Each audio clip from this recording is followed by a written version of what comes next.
Well, welcome to the podcast, everyone out there. My name's David Stockton, and it's just me today.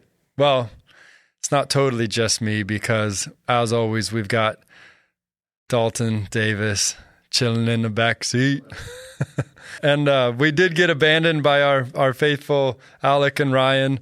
They both have important things they're working on, though, and we can make fun of them as much as we want because they're not here, but they'll hear the podcast, so can't make fun of them too much. But they'll tell us the stories. I know Alec went to Bali he took a mission group there where he used to live. So he'll have some great stories for next week's podcast. Looking forward to that. And I'm not really alone because the listener is there. Thank you so much for being there, Mr. or Mrs. Listener out there. Glad you're spending time with us. I was thinking that if there wasn't a listener there, it would be kind of sad. But then it wouldn't be sad because then no one would know that there wasn't a listener because there was no listener. So then that wouldn't be sad. And I do want to say Happy Mother's Day to all the moms out there who are listening. Yesterday was Mother's Day. The week before we had Star Wars Day, May the 4th be with you, and Cinco de Mayo. And then this last Sunday we had Mother's Day. I thought it was a great Sunday. It was neat to see, Edwin and Ali leading the music bilingually, maybe a word, maybe not.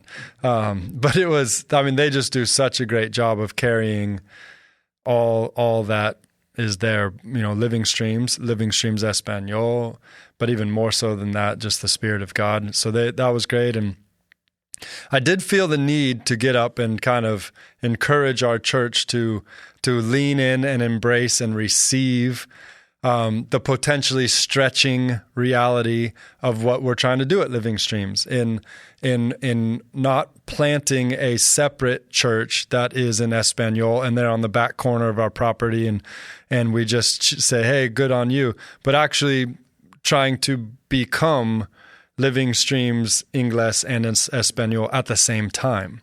Like it's us. It's not them and us. It's just us. And I don't know if we're even doing it perfectly, but we're really trying to. And so having them speak and having someone translate is a little bit clunky. It's a little challenging. And I think the last time we did it, I think we actually, we didn't do it quite right, and some of the miking and the volumes and all things. So we're learning. But Servando, I think he does a great job. And so Servando translated for Mario and Silvana in English. Mario and Silvana spoke Spanish, and it was kind of this, like a lot of words, a lot of noise, all this stuff. But the message to me came through clear, and we'll talk about the message. I took a lot of notes, and we'll dive into that. But the message before the message was this whole idea of trying to live into the hopeful future that God has called us to at Living Streams. And one of our wildly important goals that we've set for ourselves is to have 500, what we said, Spanish-speaking congregants by 2027. And we set that, I think maybe 3 years ago, and discovered that God had already had some cool things in the works with Mario and Mark Buckley. Mario from Ecuador, Mark Buckley, founding pastor here. As well as kind of stirring in my heart and our leadership's heart towards this end, as well as the reality of just the demographics of Phoenix and how important it is for us to reach out to the Hispanic community in Phoenix, Arizona, part of a border state. It just makes perfect sense that we want to reach them, but not just reach them, but be able to help them create really healthy, beautiful, discipling churches for the people that are here, so that the church can continue on and have import and have influence in our state. So that was the message before the message. Just the fact that we're doing this as a message in itself. And I was sitting with a guy named Obed, and he's been doing ministry particularly to Hispanic community in Phoenix for over 20 years. And he wanted to meet with me because he's basically had a strange experience with Living Streams. Strange good, not strange bad. And he said, first of all, the fact that we were willing to host, basically the Billy Graham Evangelical Association came and wanted to get pastors together and really talk about evangelism and talk about how to reach the people in Arizona and in Phoenix. And what was interesting is they decided to only have Hispanic pastors come, because Billy Graham Association was realizing it's so important to reach the Hispanic population in Arizona that they consolidated off all their efforts to gather the Hispanic pastors towards that. Another interesting note, they were going to have a big kind of rally crusade in Phoenix, Arizona, but the Billy Graham Association decided instead of having one central big thing in Phoenix, they were actually going to go and kind of do multiple ones, a multiple evangelistic campaign across towns that were closer to the border. Which again, I just thought this was so interesting and trying to learn from them. Obviously, they're praying, but also doing their research to figure out what's best. And the reality is there's so many people coming into our state right now, and they want to reach people for Christ. And obviously there's the illegal, legal reality. And I think politically and governmentally, I think we should be talking about those and making real wise decisions to very complex issues. But I think at the same time, for an evangelical association, it's not complicated for them. They just want to reach people for Christ. And once they reach them for Christ, then they can disciple them into okay, well, you're illegal. Let's figure out how to honor God and walk a path that leads to non-illegal. Or if you are legal, let's figure out what your needs are, what the challenges, and try and disciple into being someone that's a benefit to society and all those things. So there's something that comes after an evangelical situation, but for them, it's just real, like wherever there is people, wherever there is a soul, we know Jesus loves them, Jesus died for them. We want to reach them with the gospel. So I love that reality. But anyways, back to Obed, he was so impressed that Living Streams was willing to be a central location. And not only, he said that they were so amazed that not only did they just kind of use the gym or some back area, they got to be in the sanctuary. And it was like all theirs. And then that morning I was there to just kind of greet this congregation. They asked me to do that. So I showed up, and I was just stirred up by the worship. Edwin and Ali and the team led. And Mario had worked really hard to kind of help facilitate it. So I just was coming in going, this is great. This is awesome. But as we were worshiping, I just felt the Spirit of God just so strong on my heart, just kind of speak this word belonging, belonging, belonging, belonging. And so when I got up to address everyone and just to welcome them in like 2 or 3 minutes, I said, I want you guys to know that you belong. You belong here at Living Streams, 100%. You belong in the city. You belong in the discussion with the Billy Graham evangelical situation. You belong. And I just kept saying, you belong, you belong, you belong, because that's what I felt like the Spirit was telling me to do. And then Obed said that, within that group of Hispanic pastors, they keep talking about that moment, just that we were received at Living Streams, and they said we belong. They said we belong. It was like we felt we belong. And so that's why he wanted to meet with me, was to just say, what is the Lord doing in your heart? And I don't know. I just thought it was very interesting that such a little thing could mean so much. But then he started to just really kind of teach me so many things. And so I just began to ask him question after question, because I told him what we were trying to do. We were trying to be, one church with multiple languages and cultures, which a lot of churches are. And we're trying to figure out how to be integrated. And that doesn't mean we all lose our culture or our identities and kind of take on a new one, but it's actually we're fully who we are. And if it's better for us to have an English service and it's better for us to have a Spanish service or whatever, that all of that's fine. But how do we really stay one body? And so we're integrating in leadership on elder team. We're integrating on our leadership teams. We're trying to integrate everywhere and see what it means to walk together.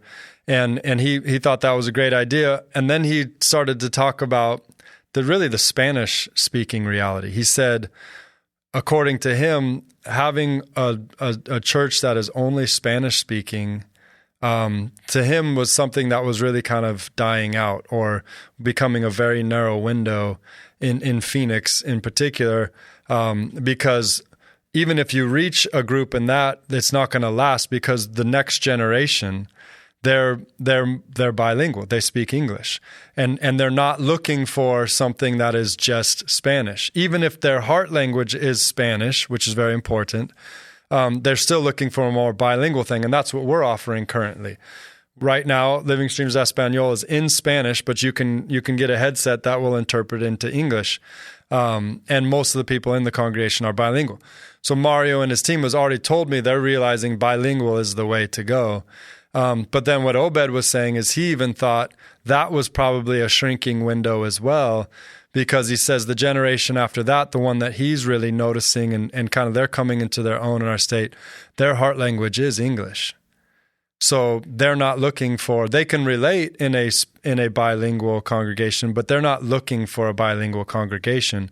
They're looking for a congregation where everything is in English, but at the same time, they recognize and create a sense of belonging for someone who is, Hispanic.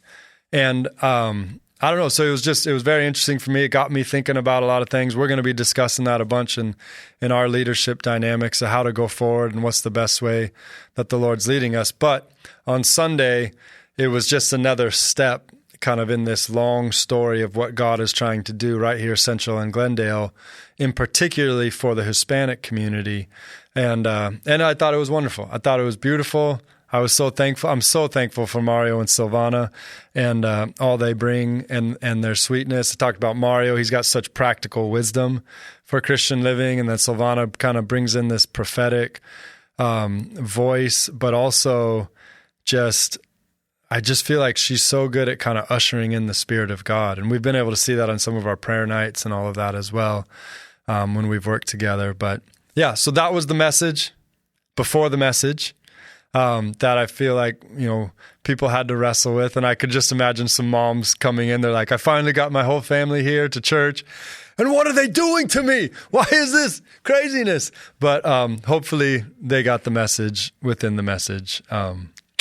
But we'll see. I'm sure I'll get some emails or something, which is great too, because it's good for more discussion. But with that being said, let's go into the podcast part of Daniel that we've been doing. How can we sing the Lord's song in a strange land?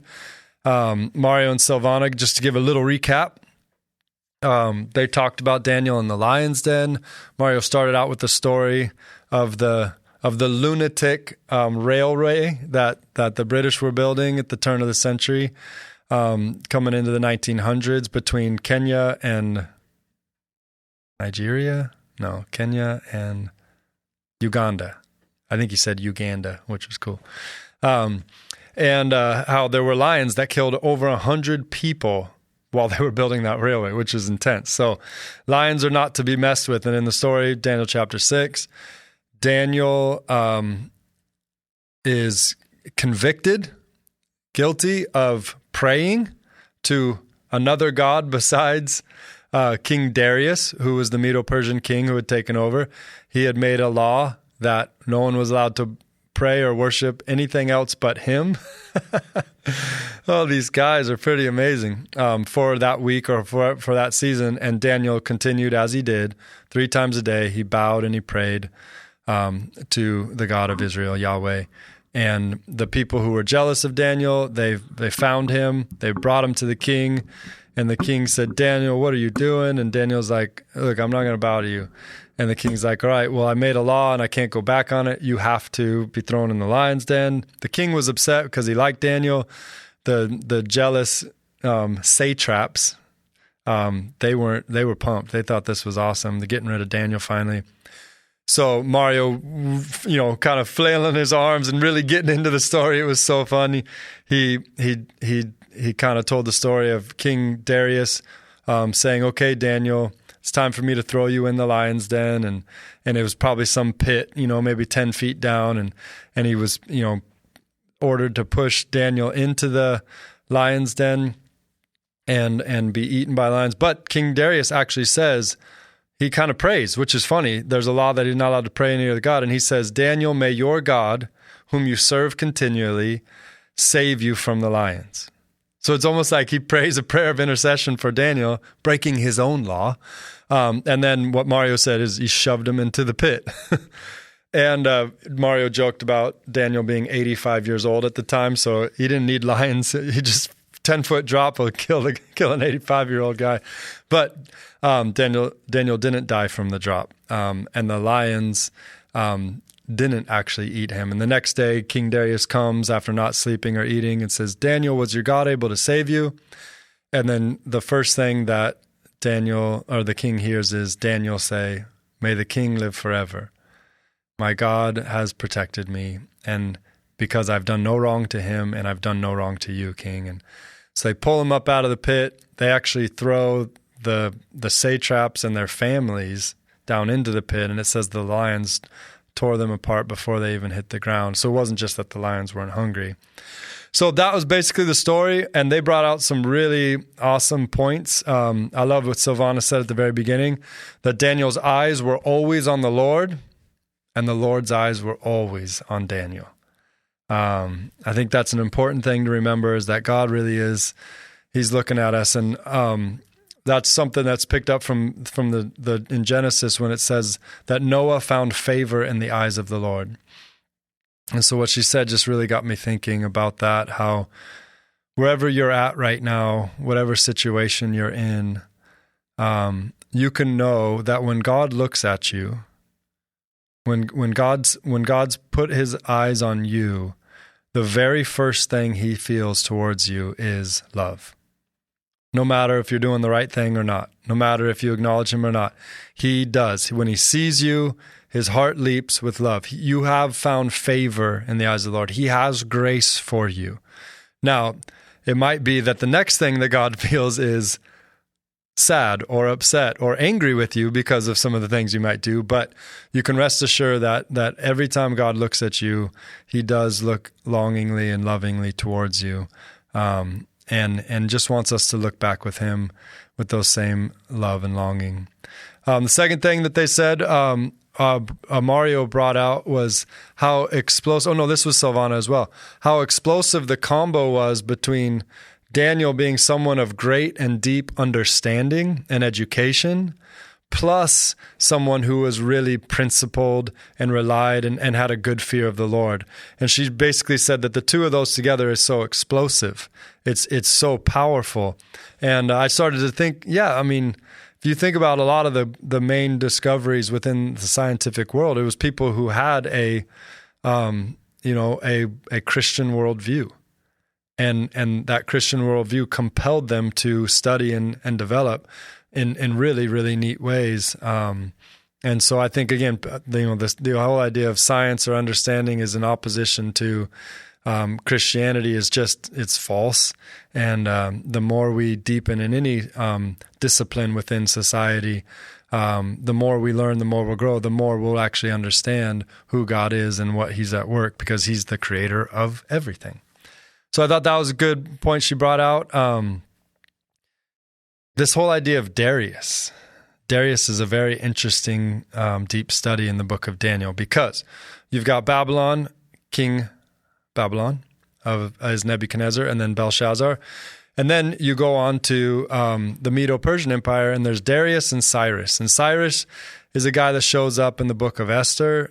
Cyrus is kind of a little bit more common, familiar name. Both Cyrus and Darius are a little bit more like titles than actually, personal names.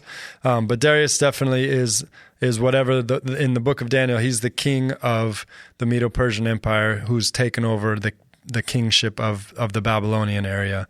And that's who Daniel is working with. And, I think the whole idea that they brought out about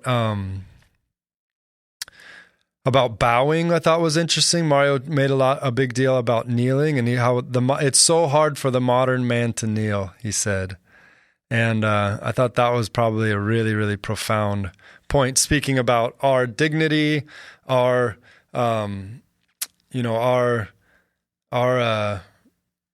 kind of understanding of who we are, and we don't need God anymore because we've got the internet or we've got Google or we've got our understanding or our enlightenment and all of these things. But he made a real big deal that Daniel, no matter how educated he got, he still knelt before God. No matter how big in Babylon he got, he became the third in command of all the land. Yet he still bowed before God. He was 85 years old. And his knees didn't work as good as they used to. But still, he would bow on his knees 3 times a day before God. There's just something so beautiful and worshipful about that posture, and to continually do that before the Lord. So I thought that was a really great point that he brought out. He also brought out on the kneeling thing that when I bow down, my crown falls down. And the whole idea of when I bow, the way that my head leans forward, I can't keep a crown on my head, because ultimately the crown belongs to the Lord. So I don't know. I love some of the way they've brought this out. This was so deep. Silvana, she talked about the decree of death that was placed on Daniel, the decree of death where he was actually sentenced to die. And that decree of death, after the Lord delivered him, the next decree that came was a decree that everyone needs to worship the God of Daniel, because he's the only one that endures forever. He's the only one that can rescue and save. He's the one that does wonders on behalf of his people. And she really just talked about how there are decrees of death upon us. There's decrees that have come down from our family of origin. There's decrees come down because of the sin that we've committed. There's all these decrees of death that have come on us. But when we give our life to Jesus, when we hide ourselves in Christ, his blood comes, washes away those things, and all of those decrees of death become different decrees of life. You think of Balaam, the guy who talked to his donkey, or I guess his donkey talked to him. Balaam was hired by one of the kings to pronounce curses on the people of Israel. But it's this weird story in the book of Numbers where every time he goes to speak a curse onto the people of Israel, it comes out for some reason as a blessing. And the guy who hired him to curse him is frustrated. He's like, come on, man. Every time and I guess he still paid him whatever, because it happens 3 different times. But Balaam tries to curse and it comes out as blessing. And she was bringing out that that's the way that the Lord can do it too, that these decrees of death, whatever they be, if you hold on to Jesus' hand, if you put your faith and fear in him, and trust in him, then he can turn those decrees of death into decrees of life. I thought that was really neat point that she brought out there.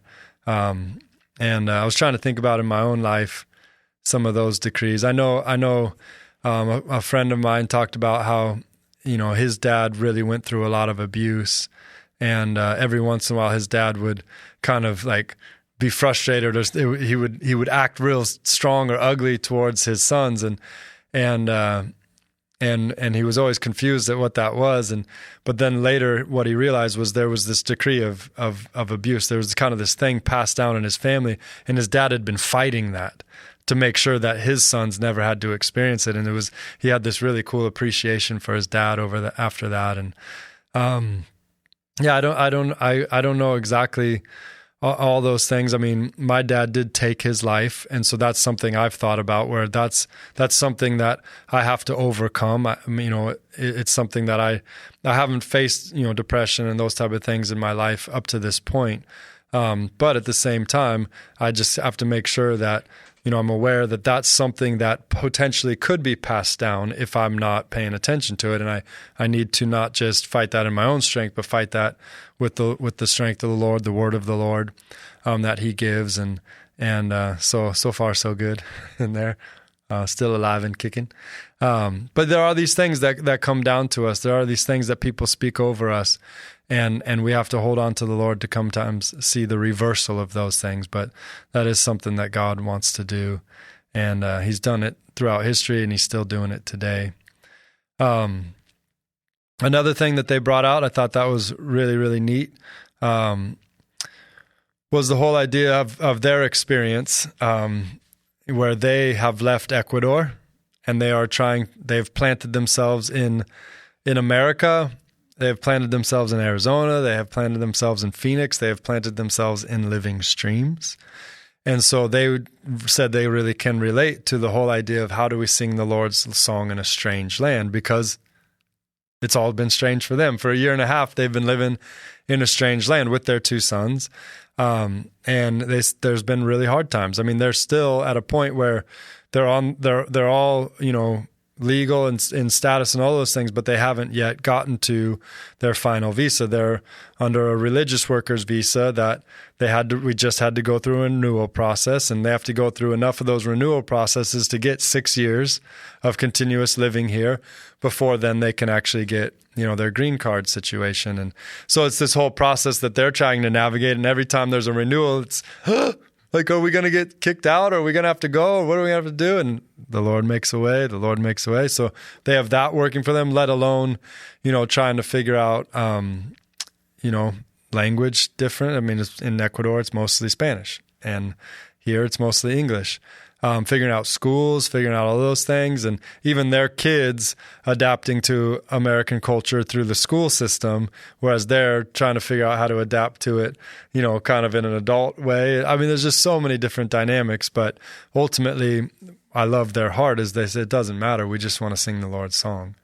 And they're doing such a good job of that, which is cool. And one of the last things that they said was, in some ways that they were talking about Daniel preparing for the lions. Like Daniel was wise enough to understand that there are always lions. There are always lions around us. And that's why we have to continually serve the Lord. And that was a phrase that was repeated so many times. Daniel, may the one who you serve continually. Daniel, the God who you serve continually. Daniel was known as someone who served God continually. Kind of repeat this phrase over and over. And there needs to be that continuously, that consistency, that integrity in our relationship with Jesus, to where we don't just run to Jesus when things are bad. But there's the off season, which is so important to keep training, to keep running to the Lord, so that there's this continual reality, so that when the day of opposition comes, the day of persecution comes, the day of challenge comes, we are ready for those moments, the day of testing, as James said. And I was actually listening to a sermon this morning, and the guy was saying this, which was a lot to think about, a lot to process. He said, I am fully prepared. Like I've accepted the reality that in my lifetime, in the United States of America, I will suffer financial loss. Our church might suffer some organizational challenges, and I might even be imprisoned if I continue to say the things I'm saying and live the way I'm living. Like it was just so weird to hear someone finally say that. Like I think that before I die, if I'm going to continue to say the things that I'm saying about Jesus and teach the things I'm teaching about Jesus and live according to the principles of Jesus, that I will have the threat of prison, or at least, be fined, or at least be threatened in some way. And I just thought, wow, that's wild to think about. But, and hopefully it's not true. Hopefully there'll be a little turn there, but it does seem like the teachings that we have, especially in the area of sexuality, that these are becoming very offensive to modern man, to the modern psyche, and yet, I'm gonna choose to put my trust and faith in God's word, which has withstood the test of time, which have been helping people for thousands and thousands of years. I'm going to put my trust in that instead of whatever new idea modern man has come up with in this, small little segment of society and trends that are going on and on. And yet that already has some societal costs, but I think there's going to be a real increase to that. And we need to be ready for that. And how do you prepare for that? It's easy. You just be continuous. You just continually serve the Lord day in and day out, whether it's easy, whether it's hard. That continuous stuff is so important. Daily and for decades is kind of one of the things that I've said around here a number of times. So that's a little recap on Daniel chapter 6. As far as any kind of mysterious stuff or stuff that didn't make the cut, obviously Mario's not here to do that. I think actually Daniel's 6 is just a good setup. There's the historical reality of the Medo-Persians that we're moving into now, which does connect in with the return. So there's the exile and then there's the return. So after the season of Israel in Babylon, you have King Darius, King Cyrus, actually giving a proclamation that says, hey, anybody of the Israelites that wants to return and rebuild Jerusalem, you can go, and here's my blessing. And so first of all, it was Zerubbabel, which is a fun name to say, Zerubbabel. And then after Zerubbabel was Ezra, which is one of the books of the Bible. And in Ezra, they talk about Zerubbabel, which was the first wave of exiles returning to Jerusalem. In Ezra, they build the foundation of the temple, and they start to rebuild that. And then after that comes Nehemiah, who was also a cupbearer to the king of the Persian Empire. And he went and he rebuilt the walls around Jerusalem. So they didn't just have the temple rebuilt, but now they had the walls rebuilt. And that is the very temple that Jesus himself actually walked around in, which is fascinating. So there's a little bit of how that connects into the biblical timeline. Daniel 6 introduces a new section. Obviously, the exiles were there for 70 years, so Daniel's 85. If he went when he was 15 and now he's 85, that means 70 years. And so it's time right after this for word to come out that the Israelites that want to return can. Not all of them do, but some of them do. That's an important part of Daniel chapter 6. And just that reality that Daniel moved from one kingdom, the Babylonian kingdom, and still had relevance and still was important even to the conquering kingdom that came in. Surviving that's crazy. It's amazing. I don't quite know how it all happened, but again, Daniel is so unique and so amazing. And other than that, I think really just starting to get excited about, I'm preaching this next Sunday, and we're getting into the part of Daniel that turns from kind of historical narrative to way out there apocalyptic literature, similar to the book of Revelation. And so that's what we're going to be jumping into this next week. So a little preview for that. I'm not going to tell you much there, but the next podcast should be very interesting along those lines. Hopefully you're enjoying it. Hopefully it feels like hanging out to you as well. That's what we want, as well as hopefully a bit educational. And as always, please, please, please give us some feedback. Send us some questions. Send us some stories of anything that's meant something to you or whatever. We'd love to hear that. As always, like it, share it. All of those things are very good. But yeah, we'll have the full crew back next week, Lord willing. And you won't have to deal with just me. But yeah, so all the best. God bless you. And we'll catch you next time.